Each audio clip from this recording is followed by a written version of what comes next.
Hello and welcome to the Wooden Ball Show. I'm your host, Dave Ball, also known as Blinson on Reddit and @Blinson1 on Twitter. Like always, I'm joined by Blake, who is known as @ChatMyKirk on Twitter and BTownBomb on Reddit. And today we are joined by Janetta and Delaney. You can follow Janetta on Twitter at WRXE and on Reddit at the same username. You can follow Delaney on Twitter at BatDel18 and on Reddit at RoboYote. So how you all doing? Great. Great. Hello, hello. You guys have a good day, or It was alright. I forgot my food at work, but I mean, it was alright. you forgot your food at work? How could you? I don't know, and I'm probably not going to go back there for a month, so it was... I wish I didn't have to go back to work for a month. I mean, you don't have to go back to work. You just do it to get the paycheck. Yeah. Now, I think today was actually the first day I didn't want to go to work because I knew I had nothing to work on, so... Oh, I really thought you were going to say that you didn't want to go to Dairy Queen, and I was going to Blake not want to go to Dairy Queen? Yeah, really, really. Oh, yeah. It has happened before, but... Like once. Oh, yeah. All the other times, it's always wanted to go to Dairy Queen. Well, Anyway, have you been, like... I've never been to Dairy Queen, actually, so... But yeah. It's nothing special. Don't listen to him. It's nothing special. So I guess we should start off on the two teams we're going to be talking about today are the Predators and the Coyotes. And we're going to start off with the Predators, which Janetta is our resident Predators fan. So I guess we're going to start off with her. And the one big question I want to know is, Janetta, how much did you cry this season because of your team? Especially that one game against the Flyers, I cried a bunch. Which one game? I guess the one game where we beat you in the shutout? Yes, that one. That same one. I was actually at the game, and I cried there, too. Was your guys' future centers scoring in the shootout? Nobody scored in the shootout, I don't think. I don't remember. I think Vinny LeCavalier scored to win the shootout. That's how you win a shootout. Someone has to score. I've blocked this out of my memory because I don't want him that badly. It doesn't exist anymore. Uh-huh. It's okay. We beat you in the second shootout, so it's fine. Yeah, we all got all the points necessary, really. It's okay. I especially cried against the Oilers game, and then there was another game. I forget who we were playing. I really should. I think it was the Flames, where Eric Nystrom, of all people, scored 4 goals, and we still lost. Wow. How do you not cry? How do you lose when you score 4 goals? That's what I'm asking. Well, I think pretty sure my team's actually done it before. We had Scott Hartnell getting a hat trick, and we lost. It was to Boston though, Tim Thomas Boston. So yeah, but we lost to the Flames. Okay. The Flames aren't a bad team. They're just they're a lot worse than they used to be, but they're not a bad team per se. They're just they're not like amazingly talented to get them places. But yeah, anyway. What do you think your biggest problem this season was? You mean aside from Pekka not being there? Yeah. Probably our forwards not doing anything. It's really sad when your defense has to go in and win your shootouts. That's if you win the shootouts. Could be worse. You could be, New Jersey and not win whatsoever. That's true. That's really true. At least you won some. You did not start doing voodoo magic by turning your back to the bench. We were though like the only team I think ever to not allow a shorthanded goal in a whole season. So we got that going for us, which is great. That's good. That actually is really. I mean, you guys are a very defensive team, so if allowing goal, you guys should always be very low on the goals, like scored against you guys. Unless our defense decides not to play. Yeah. If your guys' defense doesn't decide to play, that's kind of your whole team. Yep. Under Barry Trotz is kind of your entire team there. He is a very defensive-minded coach, but we'll kind of get into him during the off-season, I guess. And what was your favorite thing about this past season? Like, what was your favorite part of it? The last 10 games. Why is that? We scored, 20 goals or something? I mean, no, probably more than 20 goals, but just against the Hawks, we had a 7-5 game. Oh, wow. We beat the Hawks 7-5. I mean, somehow, I don't know what happened. The last 10, 12 games, we were just on, like, Kind of just shooting, scoring a lot. yeah, I don't know why we couldn't do that entire year. And then, Because at that point, you really didn't have anything to lose, I guess. How long did it take you guys to be, what's the word? To be, not in the playoffs anymore? I think it was actually a week before the playoffs. Like, until then, we still had a chance. That's probably why you guys got eliminated, so you had no, there's nothing left to lose. I think it was actually the game with the Stars that eliminated us. It was either us or, like, Oh, Dallas. the overtime loss there? Yeah, I think that's what it was, but I could be I think wrong. that was the game that Dallas had to win to get into the playoffs, I thought. And I think that eliminated us, too. Okay. I think. But it might have been a Sunday Maybe. game that eliminated us. You guys actually went on a pretty good run at the end of the season. We did. Yeah. You only Well, you only Dallas was lost the 1 point in the month of April. yeah, Dallas was the only team that we couldn't beat in the last 10 or 12 games. And We beat everybody else. We beat the yeah, Kings, the Hawks, the Ducks. you got But, overtime loss to the Avalanche, but you still got a point out of that. yeah, Basically, after that Calgary game on the 21st of March, you guys went on a really good run. yeah, I don't see how. Yeah. and we still finished. Except for that one game against Dallas, that was a 7-3 loss. Yep, Besides that, you had a really good last month there, really. that was the best part of the season. Well, at least you ended on a high note. It's always a good thing for a team to end on a high note. Well, non-playoff teams at least. So. Unlike the Blues. Sorry, Blake, I have to. Yeah, okay. Make the playoffs first, and we'll talk. Watch us this year, Blake. Watch us this year. Okay. So heading into the off season, some of the gains you got from free agency, not from the free agency, were Derek Roy, Mike Ribeiro. I said that I butchered that last name. Wow. Anton Volchenkov and Ali Yokinen. What are your thoughts about this team, and where do you think they're going to kind of slot into it? I don't know. I mean, like, within the last couple of years, I think all of them have been doing kind of. I mean, they fit in with the points that our offense usually produces. I feel like, with the exception of, I think Neil, but we'll talk about Neil later. Yeah. Everybody else, I think, it produces just about the same as what our forwards produce now. So I feel like they'll fit in probably nicely. I don't know, Blake. Should I be excited about Derek Roy? Well, he had a real good start to the season. He maybe had a stretch of a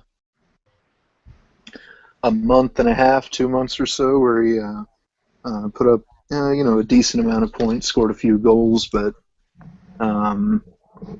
as the season progresses, you notice him less. That's kind of the deal with him, I think. Well, I guess we'll be able to compare after this season. Yeah. Yes. See how he does. I'm kind of excited to see how Rivera is going to work out for us. Mm.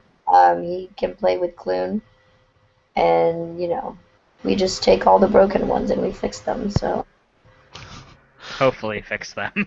hopefully fix them. Well, I mean that's what I'm saying. Like maybe Clune will help him out. Maybe. What do you think he's going to slot into your second line center, I guess? Yeah, probably. Okay. Because I know you have I Mike think Fisher as your top line center as of right now. top line. Yeah, I know that's according to the depth chart. Mike Fisher is your top line center. I'm not sure if he will be your top line center next year, but He probably won't be for the first part of the season. I can tell you that.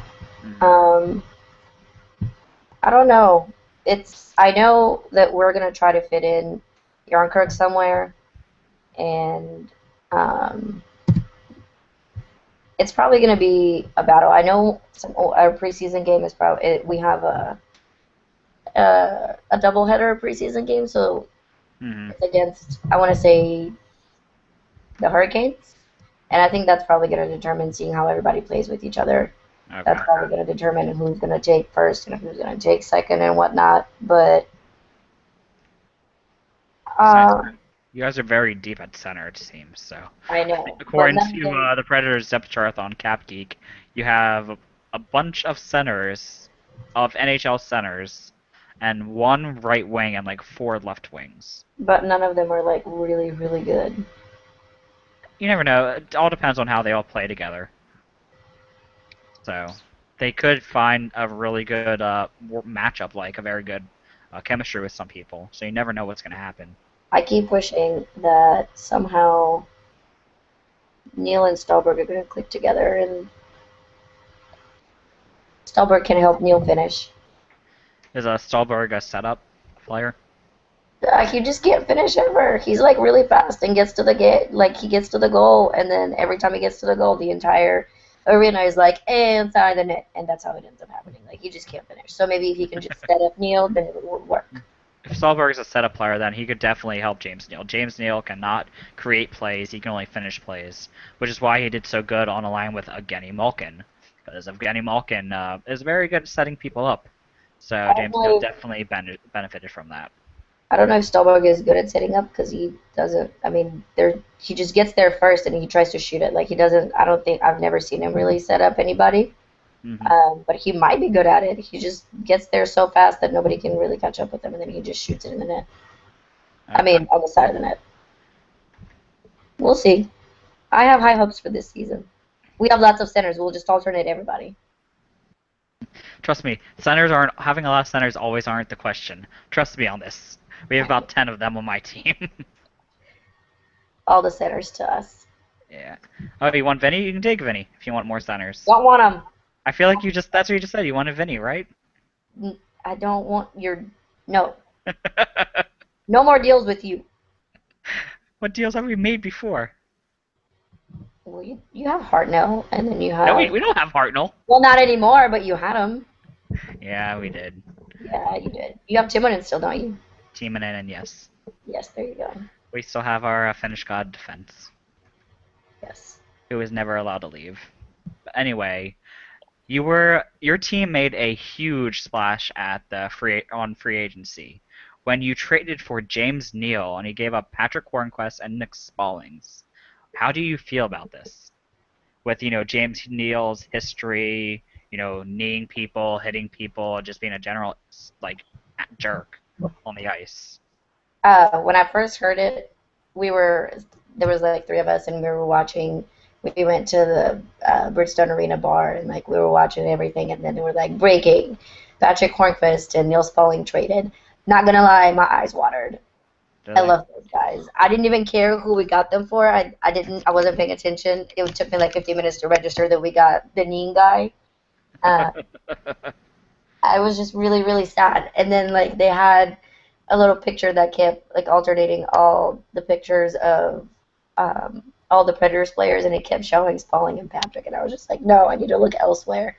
They're both awesome. Like especially Spalling. Spalling always gives it like 110, and he just tries so hard, and he'll do anything you want him to do. Like you want him to play right wing, okay, he'll play right wing. You want him to play center, he'll play center. Whatever you want him to do, he'll do it. He might not do it like the best as everybody else, but he'll do it. He'll play his heart out for you. Basically, he's a heart player. Pretty much. He's not the greatest, but I mean that's pretty much what the Predators do. They just play as much as they can. They're just not top 6 or. Mm-hmm. Yeah. And same about Hornquist. Hornquist is great too. I don't know if you ever like watched their games or like paid attention, but anytime at goal there's a scruff. Like if anybody like ever starts to try to fight it in the goal, it's always Patrick in the middle. He's always there. It's always him, and he's always like, I didn't do it. I don't know what happened, but it's always him. Sounds like Hartnell a lot. Like. Yeah. So, but I mean, Neil is nice. He's still young. He's not like all the older guys that we took in this free agency, and like all the other old guys that we already have. Mm-hmm. I'm looking at you, Colin. And I mean, I have high hopes. Hopefully, we can find somebody who can set him up, and he'll make it happen. I hope that him and Smith or him and Stallberg can make something happen out there. Yeah, I mean, for all we know, he could be paired up with Ribeiro.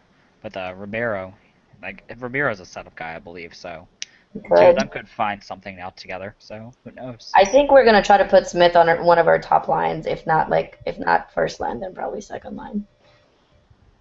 Put who up there on the top line? Oh, Craig Craig Smith. Smith. Okay. Is he a young guy, I'm guessing? He's one of your younger guys? He is. He's 24, 25. Okay. Last year was one of his best years. I think he was one of the best scorers, minus the defense, on our team. hmm Okay, so. And He's coming speaking out. of all these players, and you said you think you're gonna might have him on the first line. How do you think your top line is going to, the top six is going to fall on your team? I have no idea. I mean, I can tell you how I want it to fall, Yeah, but it probably just won't go through happen. how you want. Well, apparently I have very skewed lines or very skewed views of how it should happen because I rank them based on attractiveness, not on how good they are. So Colin Wilson's gonna be at the top. He will not be. I wish he would, but he won't be. I Unless thought you rate him on. Isn't he like your favorite Predator? he is, but I mean, unless he gets some magic happening somehow, it probably won't happen. It'll probably be. I mean, we'll probably get Roy Smith. Um, Yarncrook might work his way up to the top six. If we get Forsberg, him too, when Fisher comes back. I mean, it's probably going to be mostly like the new guys that we got because that was the reason why we got them. Okay. Okay, so you guys fired your longtime coach Barry Trotz and hired former Flyers coach Peter Laviolette. How do you think this was a good move for your team? Yes. Do you think? Um, I mean, yeah. Go ahead. Sorry. well, no, you're fine. Go ahead. Peter Laviolette is the type of coach that for the first season he will do very good for you. For all the teams he's coached, Carolina, the Islanders, and Philly, the first season he's with them, he usually does amazingly. With Carolina and the Flyers, he took them to the Stanley Cup Finals. So you have that to look forward to with him. I mean, which is great. I was gonna say I don't think we will get to the finals. I don't think we're there yet. But I mean, even if we get to past the second round, that would be great. Even if we just get there. I don't know. I think it was past Trotz's time a while back, just because he's so defensively, and we haven't needed anything defensively in a while. It hasn't worked for you guys basically anymore. Yeah, pretty much no.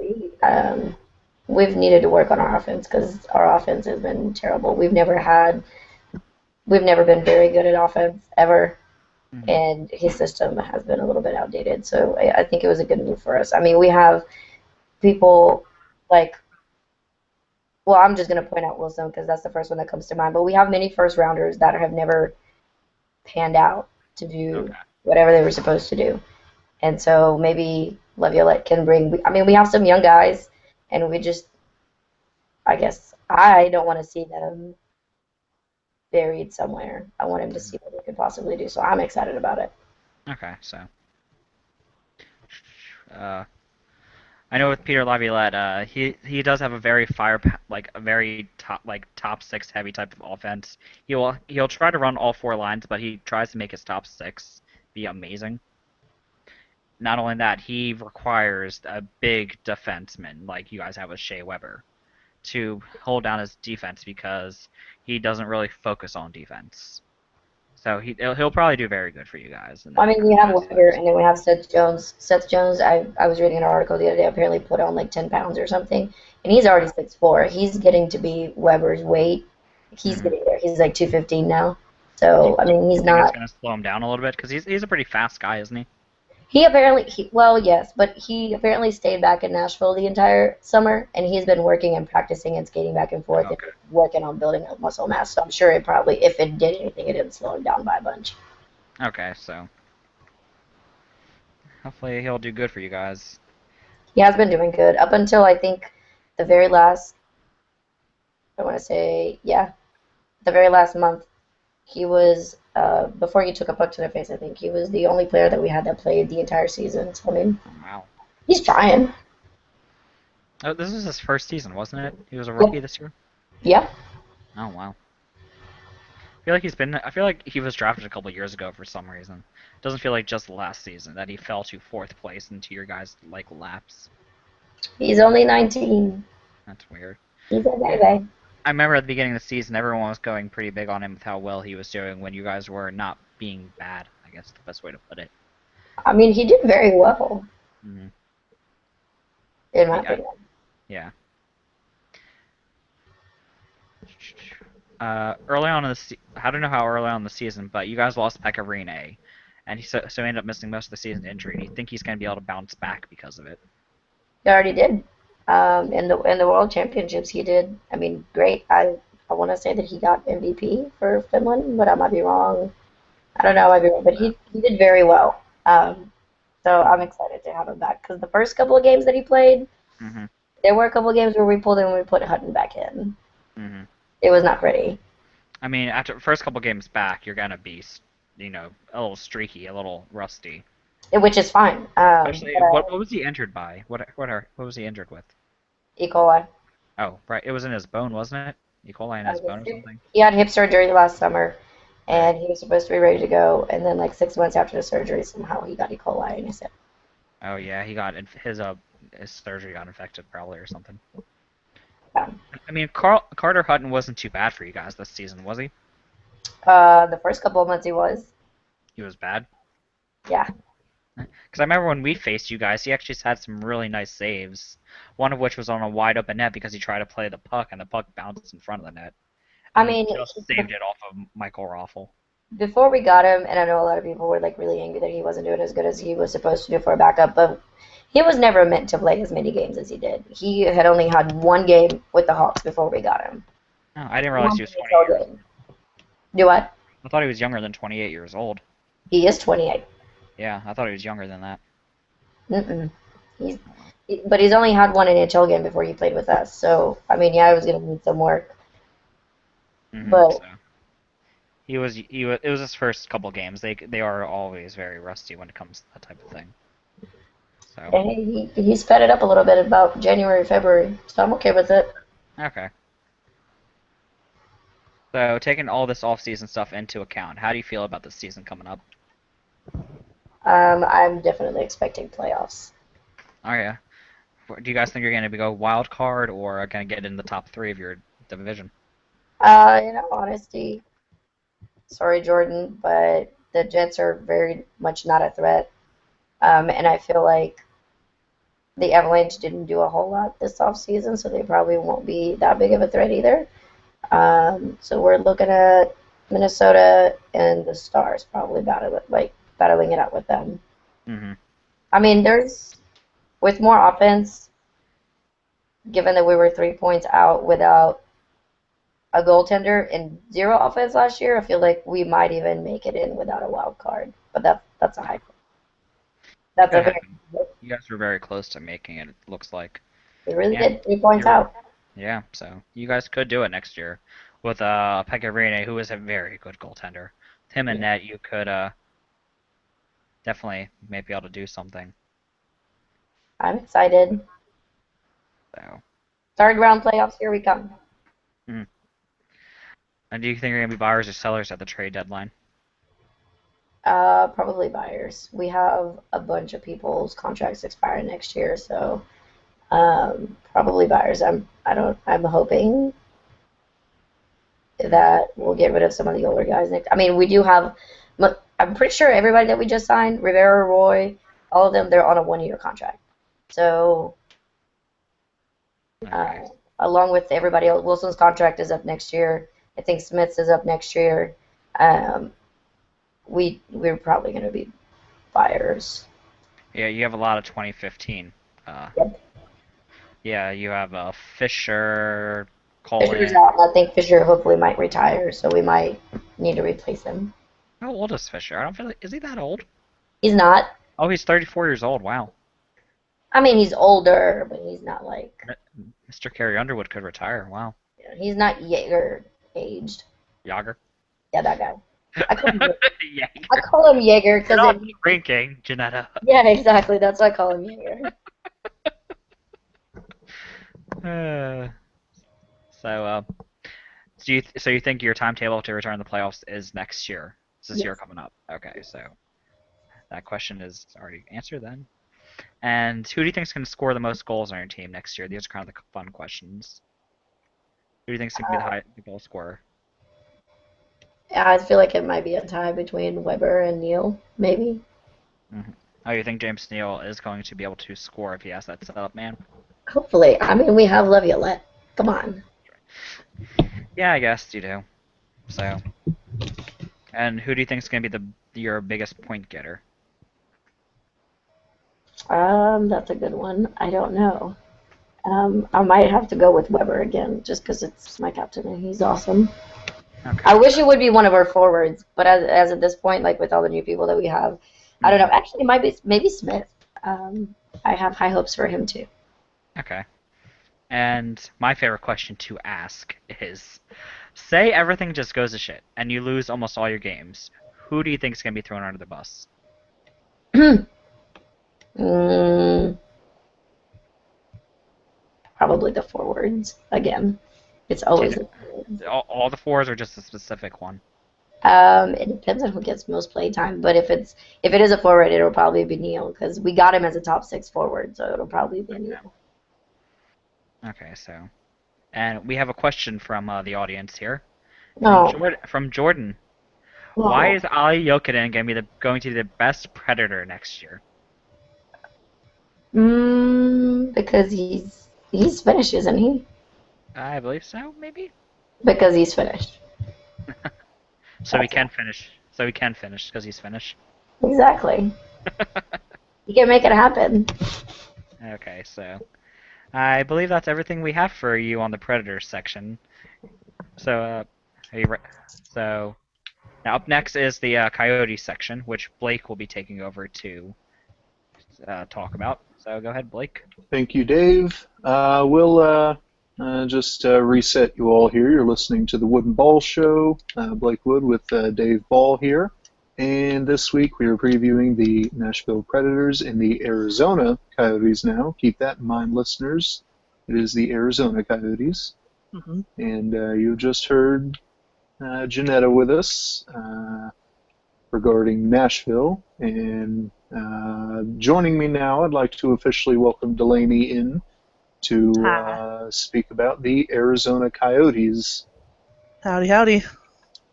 Alrighty, first we'll just start off with just an introduction, just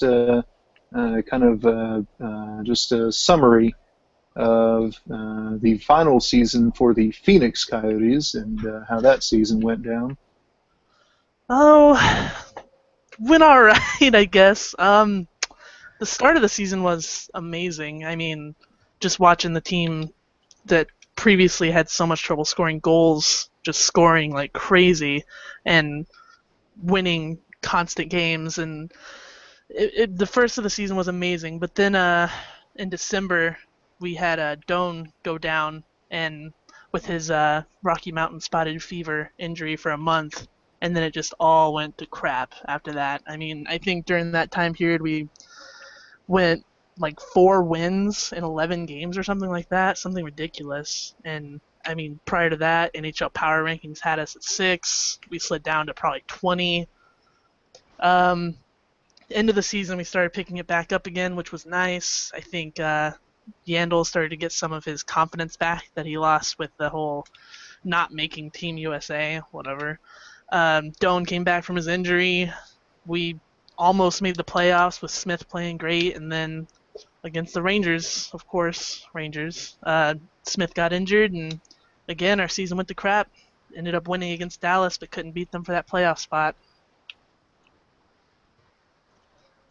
Alrighty, and now we'll just kind of break down the team and their respective performances last season, and we'll begin with the offense. You mentioned Shane Doan, the captain, going down with an injury during the season, and the season after that, not so well. So just kind of go over the offense there. Well, Doan led a lot of the offense despite his age throughout the whole season. I mean, even with missing a month, he ended, I think, 4th on the team in points, only behind Yandel, Verbata, of course, and Bodker. So in his place, there were some people who stepped up. I mean, Vermette looked amazing. definitely earned himself a long-term contract, hopefully. Hansel stepped up. Even Rabada, I mean, despite his streakiness, did pretty well in Doan's absence, but just we couldn't get it done totally without him. Our offense just has never been that deep. I mean, sort of like the Predators, we're a more defensive team, so our defense is what we rely on to get the points. And coinciding with Doan's injury was Yandel not making Team USA and just going into a slide of, I don't know, 65 giveaways or something for the season, something ridiculous like that. So our offense just sort of fell apart without Doan. Okay, now we'll move on to the defense, where I think the best Coyotes player on the team resides, Oliver Ekman-Larsson. Absolutely. And I know he had a pretty good season this year, but kind of go over his season, kind of go over the defense's season as a unit. Yeah, like you mentioned, Ekman-Larsson did do great. I mean, there's not a negative thing I can say about that guy, honestly. He's just too perfect. He was towards the top of the team in goals and points. I think he had all of the games but two. He suffered an injury against St. Louis, and I think he sat out 2 games for that one. So it's not a huge break in his game, but I think it would have been interesting to see what would have happened if that injury didn't happen, because he sort of wasn't the same player after that. Yandel, of course, always great despite his sort of defensive lapses, provided all kinds of offense. He was top of the team in points with 53, which is nice to still have on the team since we lost Rabada in the offseason.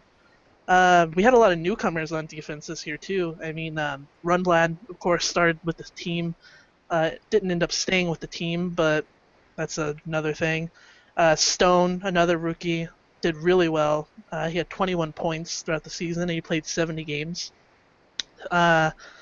Morris missed a lot of games because he's old, of course, and he got healthy scratched a few times too.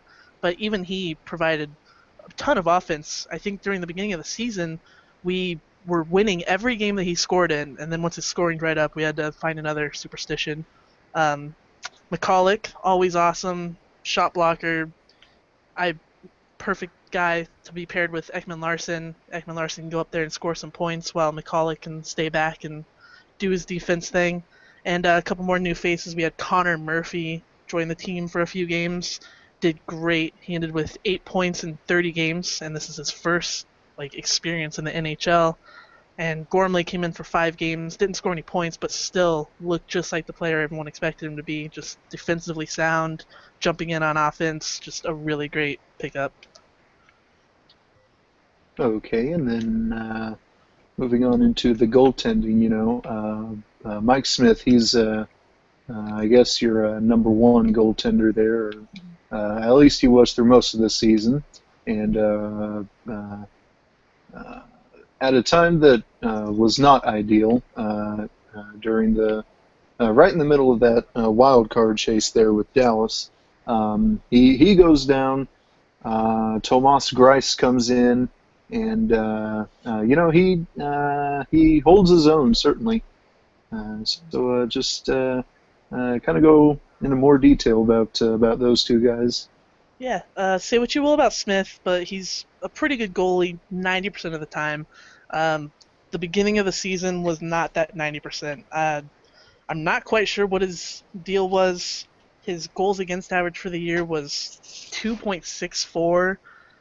He just was the weakest goalie on the team, and that's including we brought up a prospect, Byzantine, up from the AHL, and even he did slightly better than Smith in goals against. And Greiss held his own in place of Smith, especially those few games where Smith got healthy scratched, which was just crazy to me that they would do that to him, although I supported it.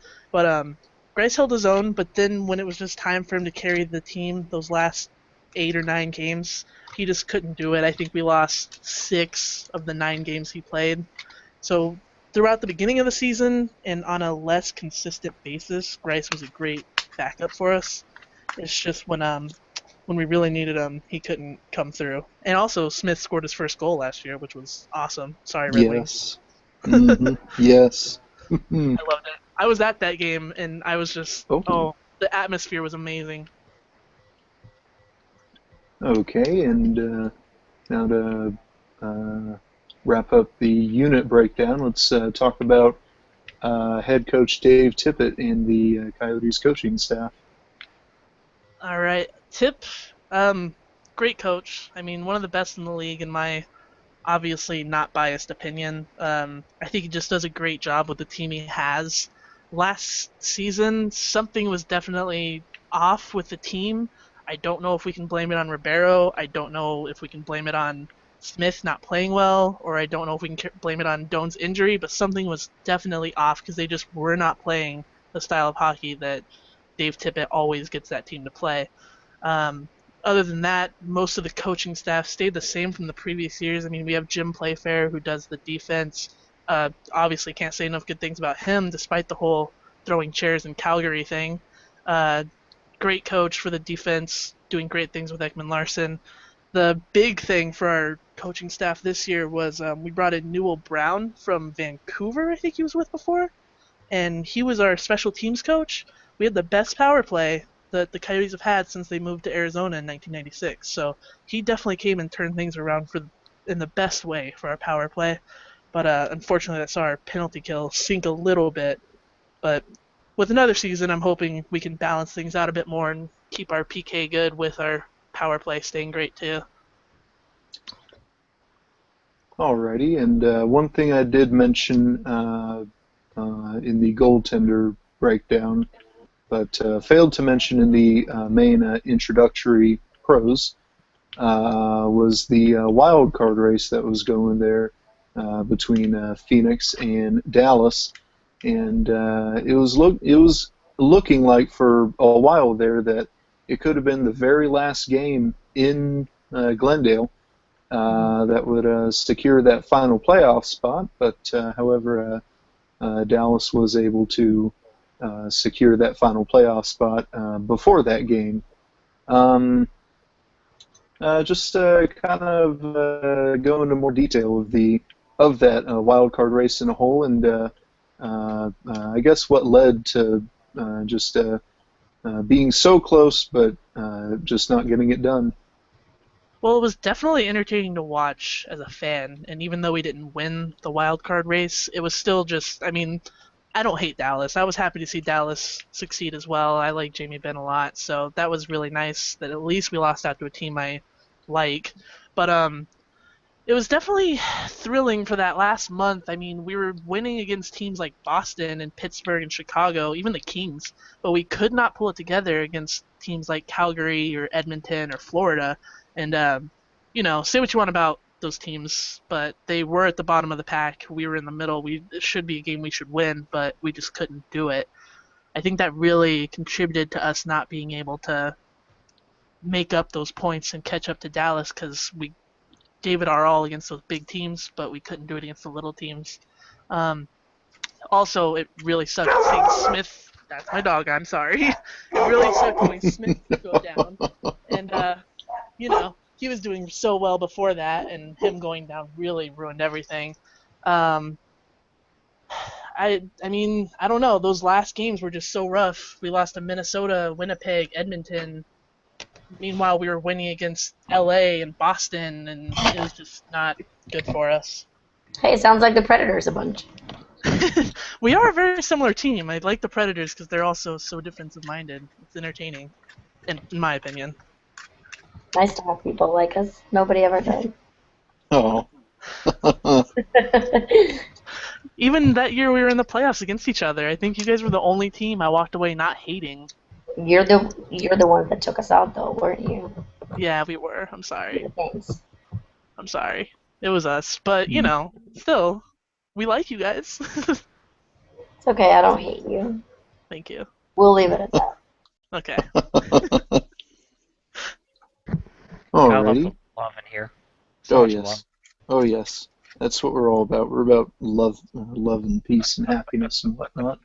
Unless you're a Kings fan. Sorry. Unless you're a Blues fan. Unless you're a Blackhawks fan. You're a Penguins fan? Yeah. Well, But I other like than that, Making a lot of enemies right now. Oh, the Penguins already hate me. It's already known. Alrighty. Now we'll move ahead into this off season. We'll talk about first. We'll talk about free agent acquisitions and kind of go over some of the big names in there and your thoughts on them. Oh, big is a strong word for our free agent acquisitions. I think the biggest acquisition we made was getting Gagne or Gagner, however you say his name. I don't know. I have to learn. But getting him from Tampa Bay, pretty much the only free agents we picked up were Vitali from Pittsburgh, and that was all we signed. Oh my gosh, yeah, Crombeen was in a trade, so Vitali's the only one really picked up in free agency. He's a fine penalty killer from my understanding. He's a fine fourth liner, but he is still a guy who brings 14 points to a team that is in desperate need of points. So I'm not extremely thrilled with our free agent acquisitions. Our trades I'm a little bit more happy with, and no offense to the Predators and Mike Ribeiro, but I am happy we let him go as well. Hey, maybe he'll work out for us, okay? I really hope he does, but at the same time, Ribeiro. We'll see how I feel about him in a year. Yeah, exactly. If you don't Or mind actually, passing, give it a you're month. gonna love Give it a him. month. Yeah. Okay, Passing and now shootout we'll. goals. I Oh, thought that he was a really good. He was really good against shootouts and against the Kings, which Yeah. we might need that come playoff time. Yeah, and he had one really good one against the Ducks too, which was like the only one I really remember from him last year, but Maybe he will work out for us. I hope so. okay. Now, you gain some players. Mhm. And the funny thing with Gagne, I must mention, is you say you got him from Tampa. They got him from Edmonton, but they only had him for several hours, maybe a day or so. Then they traded him to Phoenix. Mhm. So he was officially a member of the Tampa Bay Lightning, even though he never stepped on the ice for them, wore their jersey, etc. Mhm. Which and that was some of the memes that came out from that, like, oh, we'll never forget your time in Tampa. That it was very entertaining. Yes. Yeah. No, but I digress. So you gained some players. Let's talk about the players you lost through trades from this season, and which ones. And yeah, well, just break those down. Okay. The only really notable players we really lost in the offseason was in the midseason when we traded Chris Brown and Rostislav Klesla to Washington for Martin Erat. Erat's yet to work out for us, but I have high hopes. And I was really a fan of Brown, especially considering I sort of had the feeling at that point in the season we weren't going to re-sign Bissonnette, which we still haven't and hopefully won't, because Brown could provide that same sort of spark, but still providing more offense than Bissonnette could. So seeing him go was hard. Same thing for Klesla, but unfortunately in the preseason last year, Klesla got a pretty hard hit from Nolan on the Kings and just was not the same player. Came back and was just a scared. It was rough to watch. Otherwise, pretty much all of our trades were for picks. I mean, we lost Rundblad and Brisebois in the CHL to Chicago for a second round pick. And if I'm not mistaken, we sent a fifth to Tampa when we got Gagne and Crombeen. Okay. Now look into the.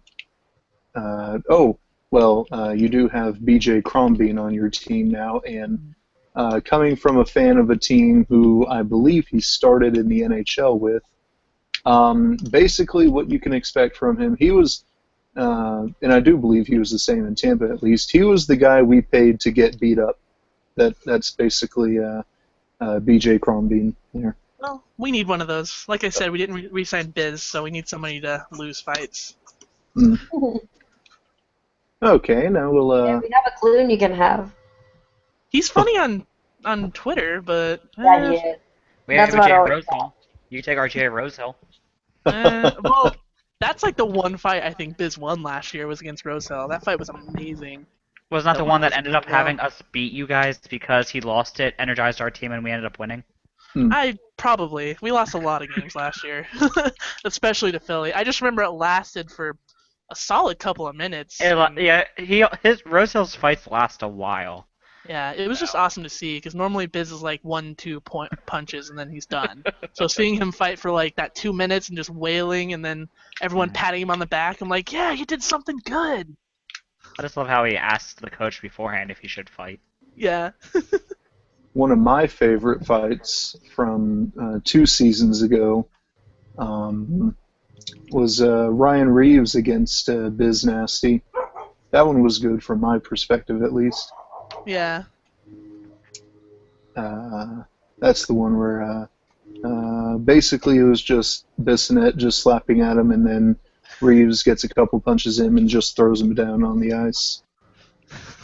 A big man like Bissonette and Reeves just picks him up and throws him on the ice. That's impressive to me. Yeah. But anyway, now we'll look into the draft.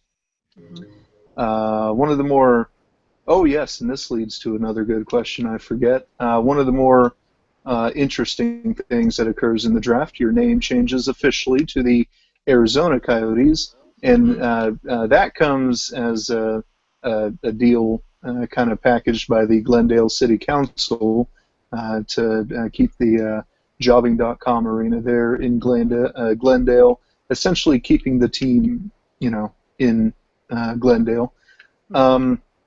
Kind of talk about that whole issue there and just your thoughts on that. I live in Phoenix. I mean, I'm on the border of Glendale and Phoenix, probably 2 streets over from officially living in Glendale. So it is nice that the Coyotes will be known statewide now rather than just as affiliated with Phoenix.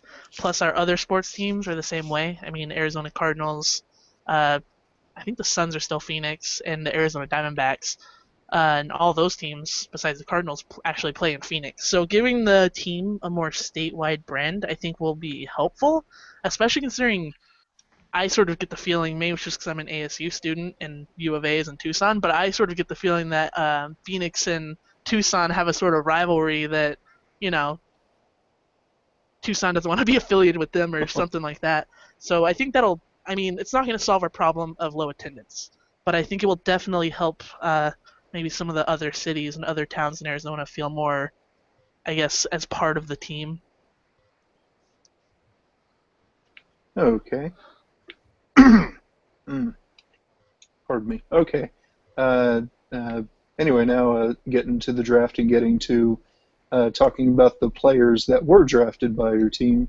Kind of give us a school grade, B minus whatever, of how your team did in the draft, and then just kind of break it down to some of the more some of your more favorite picks, the ones that you think will do good. Okay. I was, I mean, I like following prospects a lot. So I went into the draft fairly well prepared, so I thought to, guess what the Coyotes would be picking. I ended up a little bit off, but nonetheless, a lot of places after the draft were saying we had the best draft of the entire league. I saw a couple of A's, A pluses. After doing some more research on the people we did draft, I would definitely agree. I mean, Perlini was, in my opinion, a pretty good pick for 12. He's giant. He's strong, and he's a great skater. He's sort of been compared to James Neal, but minus the elbows so far, thank God. Hopefully it stays that way. Oh, yes. Yeah. Yes. And here I was going to tell you, I hope your rep works out for you. Oh, no. Making enemies again. No. But Neal will do good in Nashville, I'm sure. But nonetheless, Perlini I think is going to be great. He's just what we need, a big guy on the left side. Could pair well, hopefully, with Hansel when he comes up to the NHL. In the second round, we had 2 picks because of our trade with Chicago that I mentioned, giving them Rundblad.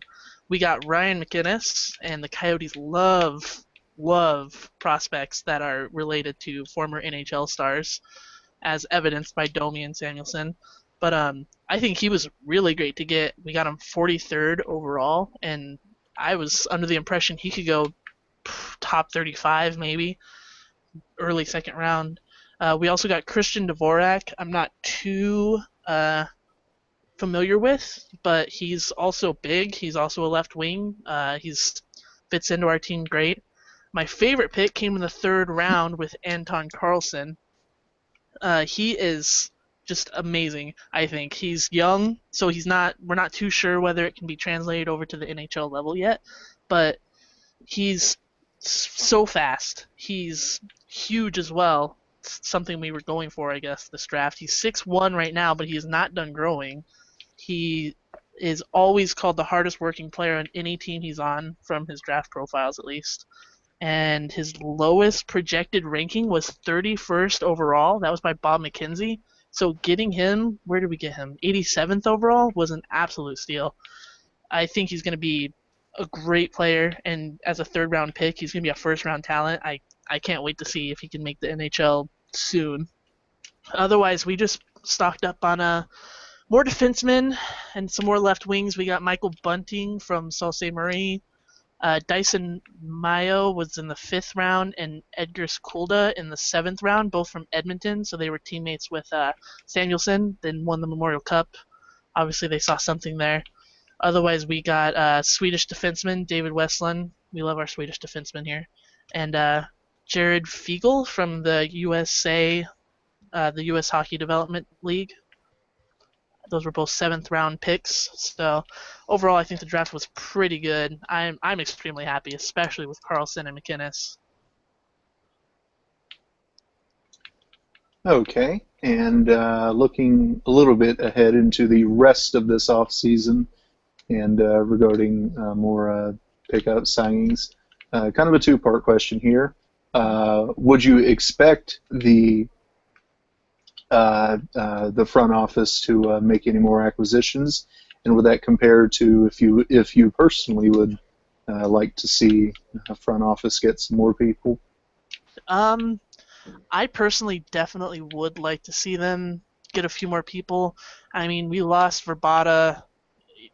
He might not have been top of our team in points, but he still brought 51 points in a season, and we just did not get the people to replace him. The thing is, of the people that are left right now in the free agency, I don't quite know who to get. That's the problem. And also, I think a lot of people are expecting our rookies to come in and make a big splash. I mean, Domi was great in training camp last year, so he could very well make the team and just be a great, a great player for us. But I think we need some more offense, and I'm not quite sure where to get it. I'd like to see some trades maybe. I love Yandel, and I know he's a scapegoat for a lot of people who want to trade him, but he probably has the most value of the people of who we could give up to get something worthwhile in exchange, because we're not giving up Beckman Larson. Like, that's not going to happen, unfortunately, for all the rest of the teams. But there's just, I mean, Ray Whitney was a name that a lot of Coyotes fans were saying to bring him back, but at 42, I mean, he's not going to bring us the offense we need, I don't think. I would hope the team would make more moves to get some more offense, but I'm not quite sure what can be done. Alrighty, and now we will continue to look ahead. We'll look into the next regular season now. The Pacific Division ruled by the three-headed monster there that is the three California teams. With those teams in mind, next year, how would you see Arizona playing in that mix? I think it's going to go one of two ways. We're either going to have a team so injected with rookies and so looking to prove themselves that they're going to do great things and get us into the playoffs. I don't think we're going to top the division, especially considering Anaheim just keeps getting tougher and tougher, and the Kings are the Kings. I mean, we'll have problems with them until the day the Coyotes no longer exist. But I don't think we're going to top the division again anytime soon, but I can definitely see us making the playoffs in that situation. I think the prospects personally, the rookies we're bringing in, aren't going to make that big of a difference. I mean, plus this is just a team that never rushes their prospects. I mean, the only person on our team that hasn't spent time in the AHL is probably Ekman Larson, and I think the only time he spent there was during the lockout. Otherwise, prospects take a long time to develop, especially for this team, and everyone's expecting Domi to make a splash. He certainly could, and if he does make the team, good for him, but I don't see us making the playoffs this year. I would expect one more year of mediocrity before we're back in the saddle and back in a spot, unless, of course, Colorado and Dallas totally fall off the wagon. Alrighty, and now we'll get to our miscellaneous questions. The first one, and this is a big one, looking way out further ahead. Give us a timetable, less than 5 years, less than 3 years, something like that, of when you can see the Coyotes getting in the playoffs once again. Definitely less than 3 years.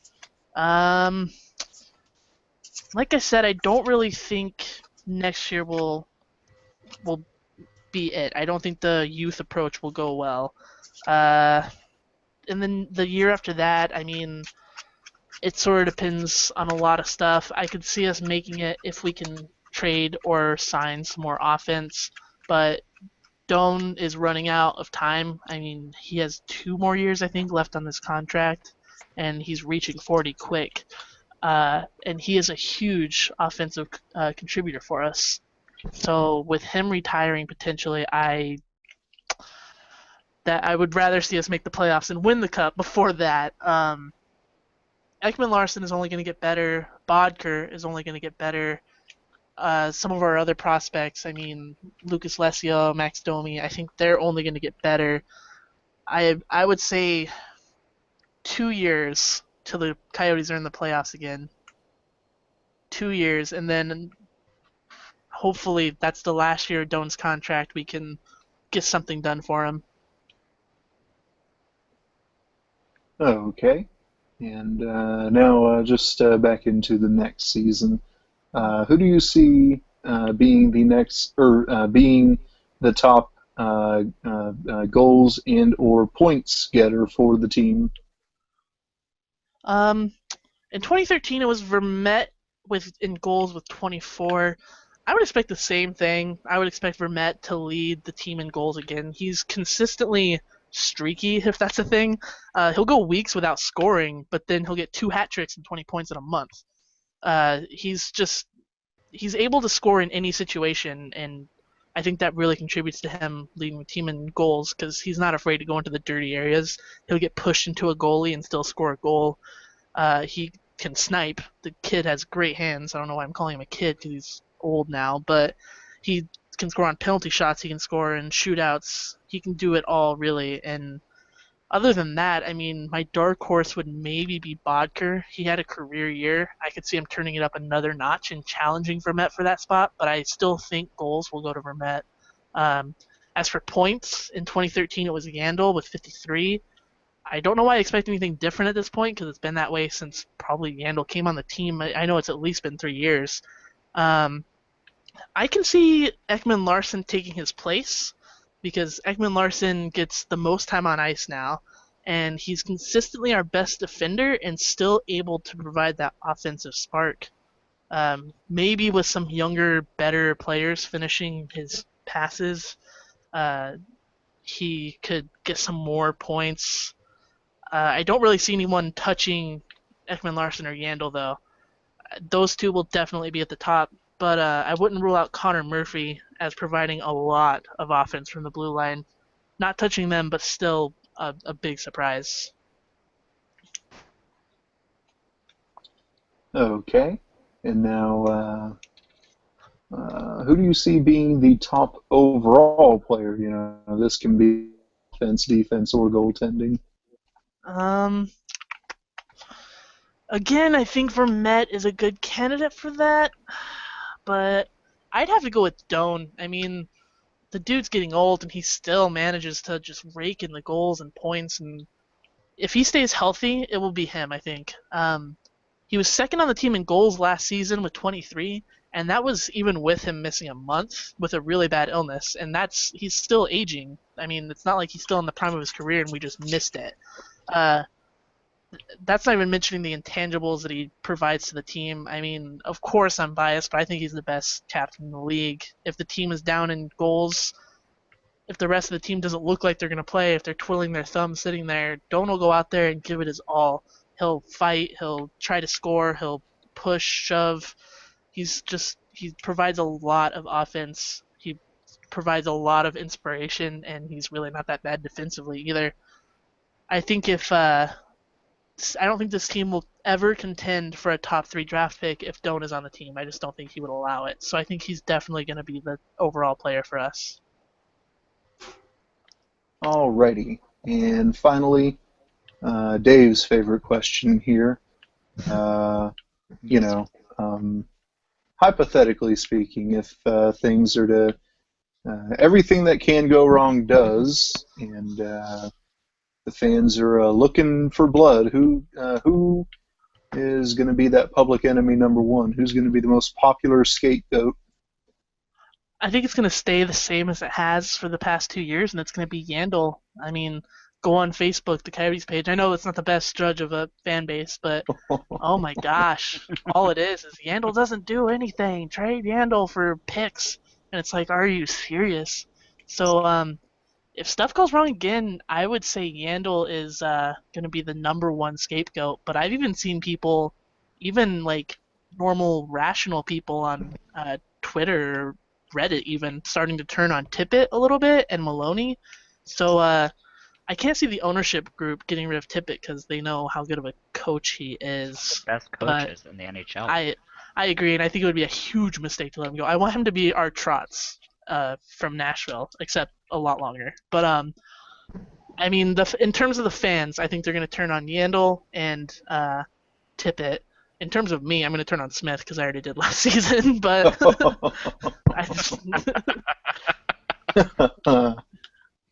dude's making $6 million a year and not doing anything. In my opinion.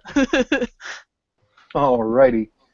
That concludes the overview of the newly christened Arizona Coyotes. Thank you again, Delaney, for joining us for that. And Dave, if you can kind of give us a teaser of who we'll be covering next week. The Capitals and the Stars. That one will be very exciting, folks. We're going to conclude our look of non-playoff teams, and we'll begin our look of the playoff teams next week. That's going to be a very good one. Recommend tuning in. Yes. The didn't go to the playoffs last year either. The Stars did. But he Stars said went. We're going to be ending the playoffs, non-playoff teams next week, is what he said. Oh, I thought he meant ending it with us and starting it next week, and I was like, nah. Oh, no. Next week's the split week. Mm-hmm. Next week's my last week to ask if you cried. Oh, you must be very sad. I am very heartbroken. Well, there could be moments in the playoffs for some of these teams that cough, Tampa cough, that sharks. you can ask if they cried. Oh yes, oh Sharks, yes. So that's rough, man. Oh yeah. So yes, next week it'll be fun. I recommend tuning in, faithful listeners. Alrighty, I'd like to thank everyone again for joining, Delaney and Janetta. Thank you, two lovely ladies, for joining us this evening. Thank you for having me. Thanks. And once again, you can look up Janetta. She is on Twitter. Her username is WRXE. There's an I in there too, WRXIE, and that is her same username on Reddit. You can follow Delaney on Twitter. Her username is Batdel18, Batdel 18. And you can look her up on Reddit. Her username is RoboYote. For the Wooden Ball Show, I am Blake. You can follow me on Twitter. My username is @ShetMyKirk. You can look for me on Reddit. My username there is BTownBomb. And for Dave, you can follow him on Twitter. His username is @Blinson1, Blinson1. And on Reddit, you can look him up at Blinson. For our HockeyCast, you can follow us on Twitter at Our HockeyCast. You can look us up on Reddit. Our address is Our HockeyCast, Our HockeyCast. You can look us up on our website and listen to past episodes on this podcast. That is ourhockeycast.com. And you can look us up on YouTube, where you can also view our archives. Our username there is Our HockeyCast. Don't forget, faithful listeners, to tune in Monday nights, I believe it is, the Puckin' Awesome podcast. They'll starts at 9:30 every Monday. They have a very great show. Last week's show was amazing. If you missed it, I would go back and watch it if I were you. Yes, very good shows. We do have several other shows in our original programming that are, I guess, on a hiatus of some sort. But especially once, of course, once the season gets ready to roll, we'll try to gather all those up, and we'll return to the very high-quality level of listening you come to expect from us at our HockeyCast. And unless anyone has any final thoughts? No, I'm good. I think we're good. Yep. Alrighty. We will sign out. This has been the Wooden Ball Show for Dave Ball. I am Blake Wood. And once again, thank you to Delaney and Janetta for joining us this evening. And we will be signing off. Have a good night, everybody.